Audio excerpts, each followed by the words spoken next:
कुहू international school नसिया colony Gangapur city कक्षा 1 से लेकर 12 तक शिक्षा, संस्कार, अनुशासन, समर्पण के साथ श्रेष्ठ शिक्षा देने वाला एकमात्र संस्थान। अपने बच्चों के बेहतर भविष्य के लिए आज ही प्रवेश लें।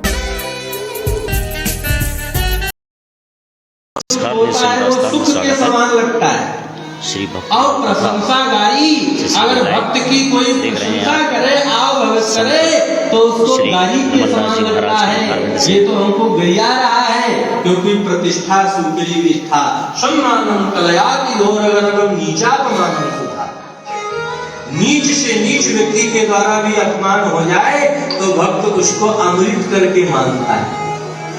लोक मान्यता जो है या भी भगवान के भजन से भक्त को चित कर देती है, प्रतिष्ठा होना। क्योंकि प्रभु जानत सब विनय के भय, तुम्हारे हृदय के जो भाव है उसको तो प्रभु जानता है। कबीरदास जी के चरित्र में आप पढ़ो, खूब ख्याति हो गई, प्रतिष्ठा हो गई, और कबीरदास जी को लगा ये तो बहुत बड़ा बवाल हमारे पीछे पड़ गया। काशी की उस समय की छठी नृत्यांगना वैश्या थी, पहुंच गए उसके पास, चरण पकड़ लिए, रोने लगे, मैया मुझे बता, मैया मुझे बचा, मैया मुझे बता। वह तो घबरा गई, बाबा तुम्हारे ऊपर कौन सी आफत आ गई? कहा कबीरदास जी ने, संसार के लोग अब हमको जीने नहीं देंगे, बचत का समय नहीं है। लघुशंका जाओ तो भी तक लोग लाइन लगाए खड़े हैं, बाबा कहाँ गए हो, बाबा कहाँ गए हो, बाबा कहाँ गए हो? आए माला हाथ में पकड़ो तो लाइन लगी है। तो जब इन्हीं की लाइन में लगे रहेंगे तो भजन कब करेंगे? इस समय आप हमारी रक्षा करो। क्या करना है? सारी बात कबीरदास जी ने समझा दिया। अब महाराज किराए पर बैलगाड़ी लिया कबीरदास जी ने, और रंगीन बोतल में गंगा जल भरा, और उस वैश्या को बैलगाड़ी पर बैठाया, उसके कंधे में कंधा डाल दिए, झुम बराबर झुम सराबी, झुम बराबर झुम सराबी। चलिए, जो लोग कहते थे श्री कबीरदास जी की महाराज की जय हो, कितने बड़े संत हैं, वो देख के कहते तू चली गई इसकी साधना, नष्ट हो गया, चरित्र भ्रष्ट हो गया, कहे का साधु रहा, ये तो पाखंडी है। और जो पूरे बनारस में शोभा यात्रा निकाल लिए, उसके बाद कहे भैया तेरी मेरे ऊपर बहुत बड़ी कृपा हो गई, अब मेरी कुटिया में कोई ना आए। अब भजन को पूरो समय तो कई एक जो भगवान के भक्त थे, भजन को सुरक्षित रखने के लिए ऐसा भी करते थे। तो कंचन कामनी तो बाधा है ही, लेकिन कीर्ति भी सबसे लास्ट वाली बाधा है। और कीर्ति वाली बाधा को जो साधक पार कर जाते हैं, वही प्रकृति पार प्रभु सब गुरुवासी उनका दर्शन कर पाते हैं, उनका अनुभव करते हैं। ज्ञान भक्ति वैराग्य सकल साधन यही लागी उपाई। ज्ञान भक्ति वैराग्य सकल साधन यही लागी उपाई। लेकिन को कछुका है दे कछु असिबासना न उड़ते जाई।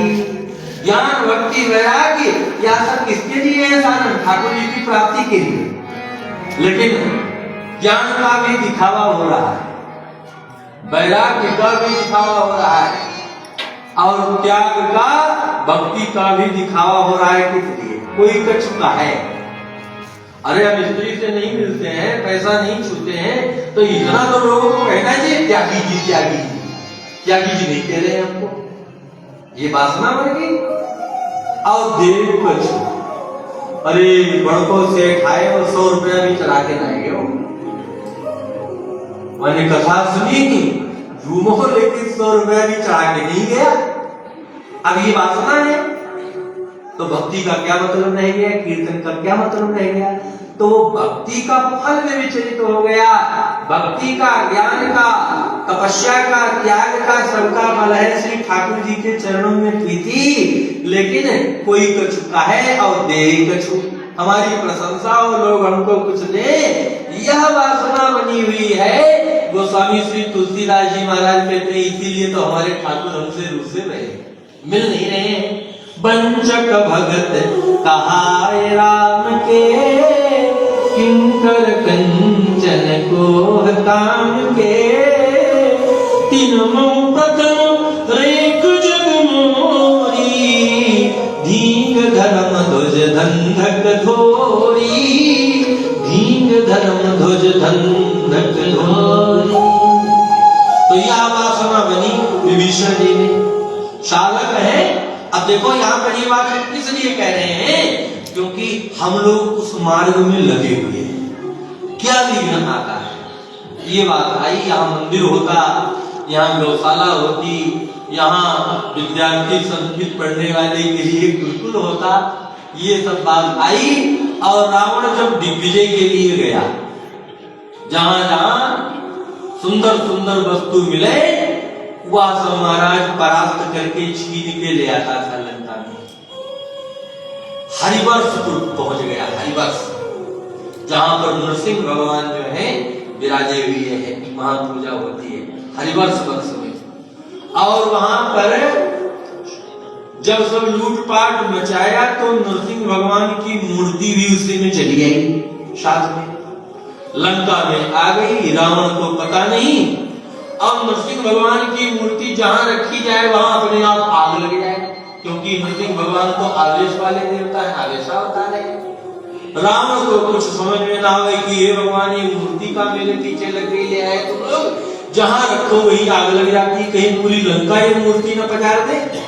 शुक्राचार्य जी का स्मरण किया और शुक्राचार्य जी को बुलाया, चरणों में प्रणाम किया और कहा गुरुदेव हरिवर्ष वर्ष में गए और वहां से बहुत सारी संपत्ति लेके आए थे, एक मूर्ति आ गई नरसिंह की, और वो मूर्ति जहां रखी जाती है वही आग लग जाता है।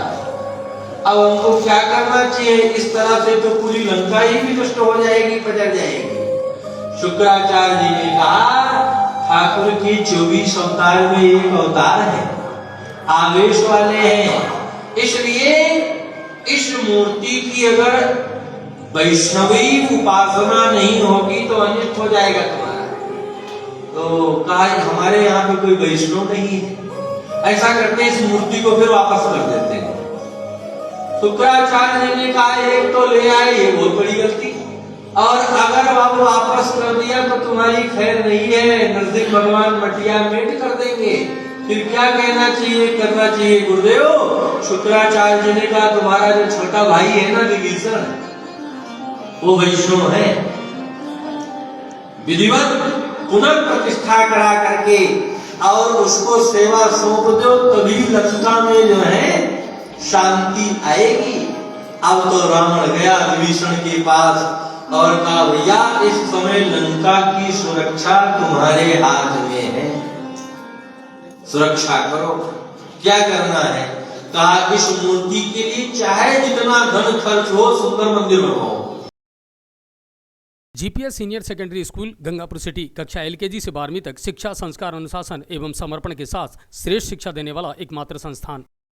कैसे बनाई जाती है आप जानो, सुंदर मंदिर बनवा करके प्रतिष्ठा कराया और कहा इनकी अष्टयाम सेवा करो, लंका में काऊ प्रकार की कोई परेशानी नहीं आनी चाहिए।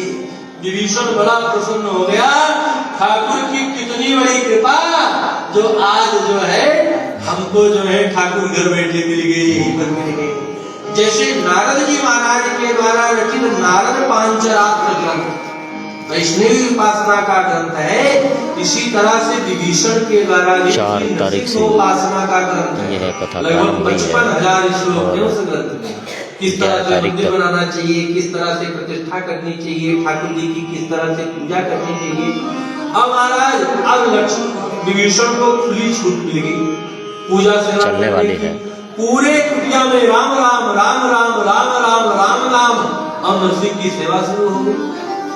अब महाराज कछु लोगों ने जा करके रावण से शिकायत कर दी, संभवतः कल इसकी चर्चा मैंने किया था, शिकायत कर दिया कि तुम्हारा भाई तो तुम्हारे शत्रु के ही सब नाम लेता है, उन्हीं का सब कुछ करता है, जहाँ देखो। अब आपके शहर गंगापुर सिटी में चिकित्सा के क्षेत्र में नए आयाम, नए भव्य स्वरूप में आया है वर्धमान मल्टी स्पेशलिटी हॉस्पिटल, जिसमें सभी प्रकार की बीमारियों का एक ही छत के नीचे अत्याधुनिक तकनीक से चिकित्सा सुविधा उपलब्ध, जिनमें जनरल मेडिसिन, सर्जरी, गायनिक, शिशु रोग, हड्डी रोग, यूरोलॉजी, दंत रोग चिकित्सा सुविधा उपलब्ध, विशेषज्ञ डॉक्टर्स की टीम, अत्याधुनिक लैब व सभी प्रकार की जांच सुविधा उपलब्ध, सभी प्रकार की योजनाएं जैसे मुख्यमंत्री, चिरंजीवी, RGHS की सुविधा उपलब्ध। वर्धमान हॉस्पिटल का वादा हर व्यक्ति को निरोगी बनाना। आज ही संपर्क करें Vardhman multi speciality hospital, Jaipur road, Gangapur city. Contact number 8302906531 और 7463294752।